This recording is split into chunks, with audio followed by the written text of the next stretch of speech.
সুপ্রভাত বন্ধুরা, এখন দেখো সকালবেলায় ব্রেকফাস্ট তৈরি করছি। তো এখানে প্রভুজি কুল নিয়ে এসছে, ভগবানের জন্য নতুন কুল উঠেছে তাই নিয়ে এসছে। আর এখানে ব্রেড আর বাটার করছি, এটাই আজকের জলখাবার। মেয়েদেরকে এটাই দেবো, ওরা স্কুলে যায়নি, বাড়িতে রয়েছে। তারপরে প্রভুজি বললো আমি তাড়াতাড়ি করে বেরোবো, তো আর কি করব, ডাল তরকারি করতে গেলে অনেক দেরি হবে, ওই জন্য একটা ফুলকপি, আলু, সিম, বেগুন আর বড়ি দিয়ে একটা রসা তৈরি করছি। আর এই রসাটা না খেতে খুব সুস্বাদু হয়। আর এখানে দেখো রায়নি রাগ হয়েছে, রাগ হলেও কি করে তোমাদের সাথে একটু শেয়ার করলাম। রায়নি খাওয়াচ্ছে এখানে, এই না দরজা জানলা বন্ধ করে দিল, কি করা যাবে, আর আবার বন্ধ করে দেবে, আবার বন্ধ করে দিল, আর কি করা যাবে। এই যে হাত দেখে না, হাত এবার পালাচ্ছে, ওই ঘরে চলে যাবে, এরপর দৌড়াবে দৌড়াবে দৌড়াবে দৌড়াবে দৌড়াবে, তারপর ধরতে হবে, তারপর এরকম করে ব্যালকনিতে চলে যাবে, জানলা দিয়ে দেখবে, জানলা বন্ধ করে দেবে। ধরে নিয়েছি,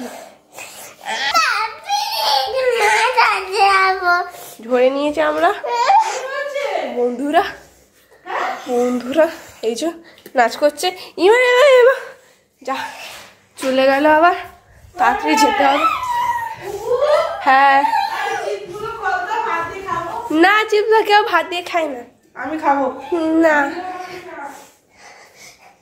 রাধে বন্ধুরা, এখন দেখো রান্নাঘরে চলে এসেছি, রায়নিকে জাস্ট পরিয়ে উঠলাম। তো আজকে একটু পায়েস বানাবো, দিদিরা সেই গুড়টা দিয়েছিল, খুব অল্প পরিমাণে দুধ আছে, এই 500-র মতো হবে, আমি জল দিইনি আর কি। তো এই অল্প পরিমাণ দুধ দিয়ে আমি কী করে পায়েস করি সেটাই তোমাদেরকে দেখাবো। তো তার জন্য দেখো প্রথমে চালটা একটু বেশি আছে, তো 500 দুধে 50 গ্রাম চাল দিলে ভালো হতো, তো এখানে প্রায় 100 গ্রামের কাছাকাছি চাল আছে। তো চালটা আমি কি করছি দেখো, আগে যেহেতু দুধ কম ওই জন্য চালটাকে আগে একটু জল দিয়ে সিদ্ধ করে নেবো। আমি এইভাবে, আমি যখন দুধ কম থাকে অথচ পায়েস খেতে ইচ্ছা করে এইভাবে বানাই। তোমাদের পুরো প্রসেসটা তোমাদের সাথে শেয়ার করছি, তোমরা দেখতে থাকো, ভালো লাগবে। এরপর এই চালটা সেদ্ধ হয়ে গেছে 50%, একটু বাকি আছে। এই অবস্থাতে এর মধ্যে এই দুধটা অ্যাড করে দিতে হবে, বাদ বাকিটা এই দুধের মধ্যে সিদ্ধ হবে। এবার নাড়িয়ে দিচ্ছি ভালো করে।